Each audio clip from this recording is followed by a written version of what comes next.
My darkest moment while building ClearSpring? I had several. So I hate to break it to everyone. As you get bigger, it doesn't mean the darkest moments go away. They just get much darker if they happen. The darkest moment for me that kind of defined the company was before we moved here. It was 2005. So how many of you guys are like online centric, know about Web 2.0 and all that nonsense? Okay, so there was a time when that term didn't exist. There was a time when there was a lot of web investment. That's kind of when we started up, so it was a slower period. We were 2 graduate students. I never had a job before. My co-founder never had a job before. We were just programmers. And so we had got some investment from Pittsburgh, like economic development organization. They committed $100,000. And we'd gotten up to the 75, and we came up with the concept for what would be ClearSpring, built an initial prototype. And basically the app, you guys know what iGoogle is, NetVibes, those types of things, start pages. We had to demonstrate why third-party applications or widgets were useful. So we built the first start page before NetVibes came out. You could add widgets and drag and drop, and we actually did it for Mellon Financial and FedEx, right? We were in Pittsburgh, so really like hands-on, like somebody has to be able to pay for this kind of city. So we demonstrated, and we're like, holy shit, everyone's gonna use this, not just Mellon, let's go out and put it on the open web. So we were really psyched when we wanted to do something out on the open web. We told our investors, and they were like, if you do this, that's great, but you're gonna need to raise money. So we said, okay, great, let's go raise VC money. We'll raise $2 million, that's what it's gonna take. And they said, if you do that, we're gonna take your last $25,000 away. Because we believe that you need to have a customer first who's gonna pay for it. And if they don't do that, no one's gonna fund a bunch of 24-year-old kids and give you $2 million to go build some random thing. So that was pretty dark because we said, okay, we're doing it anyway. So we watched and our money stopped and we were measuring cash. So we figured out a way that we could get by with, I think it was for 5 months, and we had a plan to raise money. Now mind you, no jobs before, never raised money, and we thought we were right, so that was real stupid. But we ended up raising money 4.5 months into it. I literally moved here in a week, after the fact. So we had $2,000 left in the bank when we raised it, so it was a pretty dark moment. Is that dark enough? I can go darker. Anyone else? Yeah? Kind of a business plan question. Sure. Especially in, if you're starting a business that is innovative in the sense that no one's done this particular thing or this particular path. Yep. You mentioned that you can only plan 3 to 6 months ahead of time, because after that period of time, you really have to do a whole new evaluation of what you can do. Yeah. How do you feel, or how have you looked at certain circumstances where you are, before 3 to 6 months have been completed, you've already evaluated all possible alternatives, meaning an advanced business plan that says, this is our preferred track, but we're ready if this goes, we're ready if that goes, we're ready if that goes, or if this goes. So the question would be, what if you figure out before those months? Contingency planning in your business plan. Okay. Wide varying in your business model.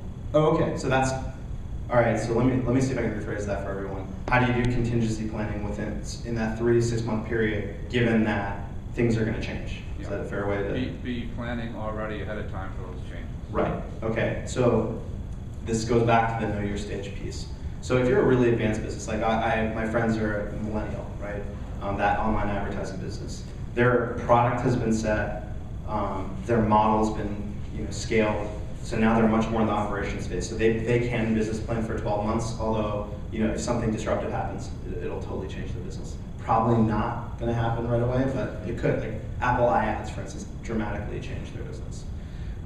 The way that I guess I would say it depends on your resources, how you contingency plan, but I would say go far on your 3-month plan, really try to nail it as much as you can, and then what you should do is, when you're planning, find out what the core drivers of the core metrics, like there should be 3 to 5, and basically do almost like an if-then. There should be maybe 3 major cases.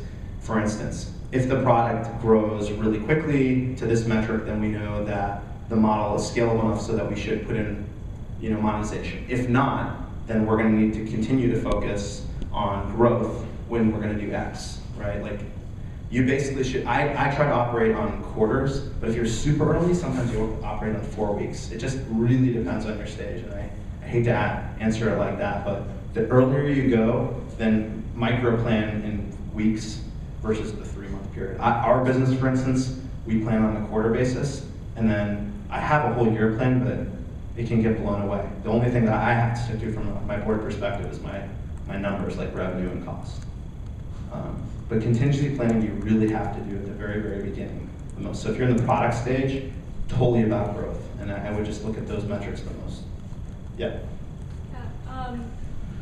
In terms of the social responsibility that you talked about, it's important for companies to really think about how they can help. What are some things that your company is doing?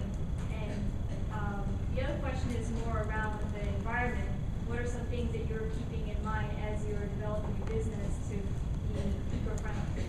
To be eco-friendly? Yes. Okay, so the first question was on the social responsibility, what we're doing, and the second was, what are we doing for the environment in general, like just in our business, okay?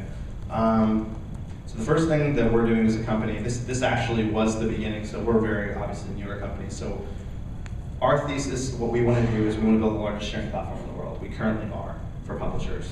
And so part of the thing that drove me to do this personally was we wanted to connect our company. Our whole mission is we want to connect communities, right? So we support sharing to 300 different sources like Facebook, Twitter, whatever. And I was sitting there like, wait, we help all these communities connect, but we as a company are not connected to the community itself. So we try to operate on 2 levels. The first is, and we've already done this, is we try to contribute to communities that in the tech side, so sending our people to conferences, to anything we've learned, we kind of try to give out. We try to do a lot of open source work. We recently put out an open standard called OExchange that Google, Microsoft, LinkedIn helped us develop. And that's like one side of it. So how do we give back to the technical community as a whole? And the second piece is how do you give to the broader community, which we just started. So my trip was kind of the initial exploration, and what I'd like to do, and this is new for us as a company, is to see if our company ClearSpring can work with Charity Water. I think it sounds kind of cool, ClearSpring, Charity Water. And so part of that is you have to be careful as a founder because you really don't want to impose your personal beliefs onto the company. But so I'm trying to figure out a way, basically, I'm going to pitch this to my company. If people want to get involved, great, and maybe provide alternatives. So I'm just learning that now on how to do that. So if anyone has already done that successfully, please feel free to let me know. Our chairman, Ted Leonsis, actually is super involved in charity, so he's been helping us drive that. Anyone else?